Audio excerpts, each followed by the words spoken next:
what's up, my little tattletales? And what's up, Sussex Squad? Y'all, I know Saltine Island is mad because this Meghan Markle reign just won't let up. On top of that, William has the nerve to be talking about why. I guess Meghan looked at Beyonce looking like old school Rachel Zane from Suits, right? Had William in a tizzy. I still think William had a crush on Meghan. He's releasing articles about Baltimore and how Harry couldn't come see his grandmother die because Meghan. No, I know they thought they were trying to get one over on Meghan, but William really comes off as like Joffrey from Game of Thrones. Y'all, let's get into this. What you want to start off first? Meghan telling the UK media, don't worry about me, mind your business. When it comes to that Netflix deal, baby, her Netflix bill is just fine and dandy.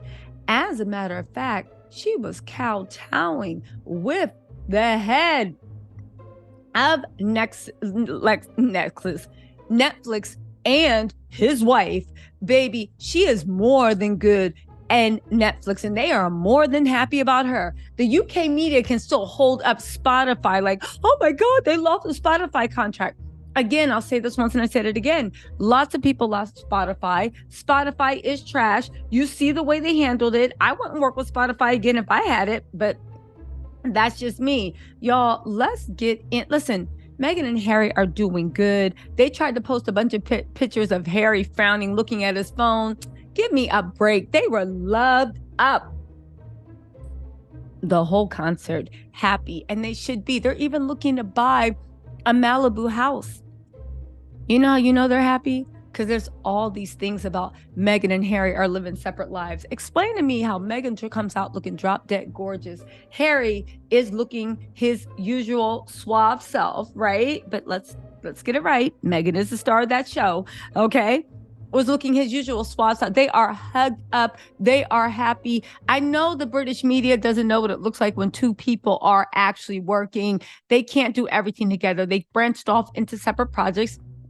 And they still have it the same. But no matter what they say, one thing I can say, one thing for certain, and two things for sure, you know, Kate is waiting for Meghan to step out at Invictus. You know, Kate's wardrobe has been drier than her extensions hanging off the back of her head. You know that her wardrobe has been dry and she needs a refresher. Kate tried to do Barbiecore and just got Dolly Parton 9 to 5. And I don't mean that as a compliment.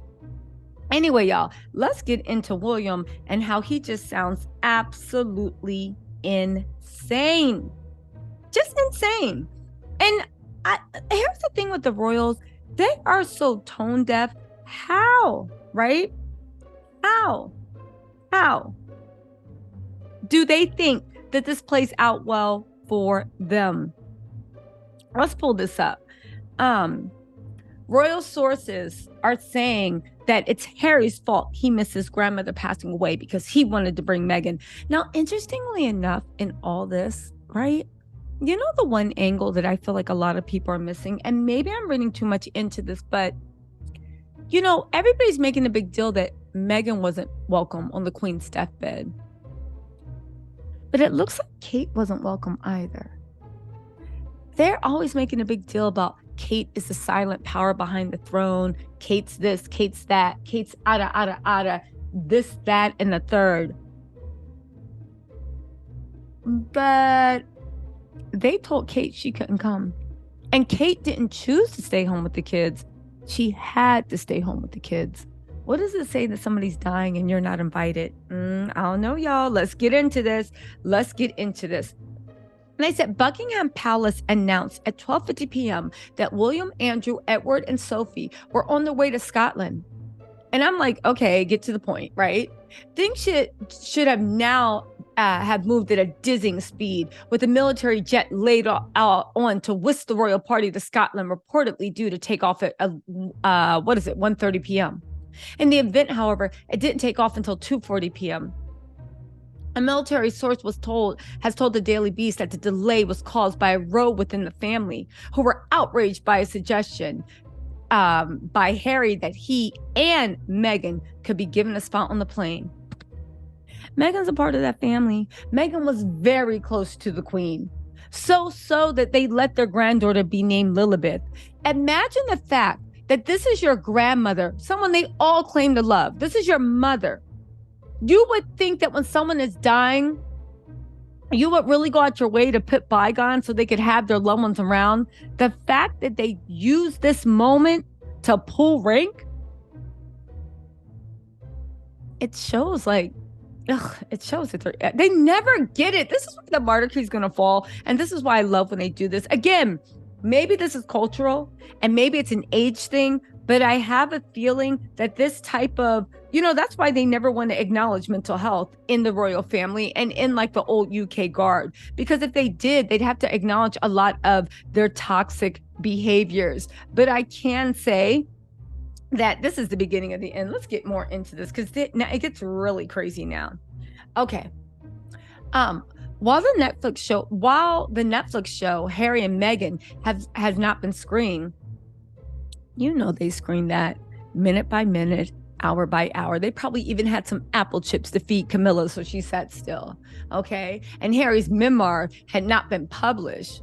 Relations were still very bad between the couple and the family, particularly William. Harry said in his memoir that he texted William asking if he and Meghan could get a lift with him to Scotland. Listen to what William and his insane self said. It was insane. They had just spent 2 years slagging off the entire family and calling them racist. Harry had completely betrayed William, and he was holding the memoir and the Netflix series over them as well. They hadn't exchanged a cordial word in months, and then he's texting him saying, "Can we get a lift with you?" I think if it had just been Harry, maybe a way could have been found. But Meghan too, no thanks. The fact that the queen is dying, your grandmother, Harry's grandmother. This is the second death of a woman you loved. That was a matriarch outside of your mom. And you decide to do the cruelest, most vile thing because you're mad at your brother. Y'all. William is Joffrey from the Red Wedding.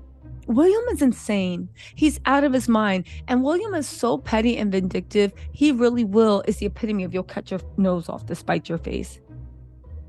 What Harry and Meghan did next infuriated the royals and brought matters swiftly to a head. They told their team to publicly announce that not only would they be missing the Well Child Awards, but they were both going to Baltimore. Wow, imagine Harry not being able to bring his wife. They are such weirdos. But that's why they're mad at Harry, because that's what happens in the royal government, right? In the royal family, you 100% have to find, you have to let other people have full reign in your social life and in your love life and in your life. So to be in that fold, it means that as king, and this is why William is so out of his mind, you think that it is your God-given right that you can order people around like toy soldiers, even letting them know who will be present at a funeral and who won't, who, if your wife can come or what she can't. You literally were bred to believe that you will have complete and utter control over yourself and everybody in there. You guys, listen, here we go.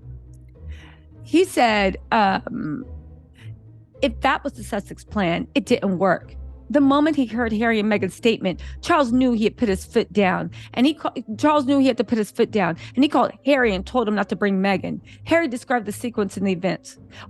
We told our team to confirm we'd be missing the Well Child Awards and hurrying up to Scotland. Then came another call. He said, I was welcome at Baltimore, but he didn't want her. He started to lay out his reason, which was nonsensical and disrespectful, and I wasn't having any of it.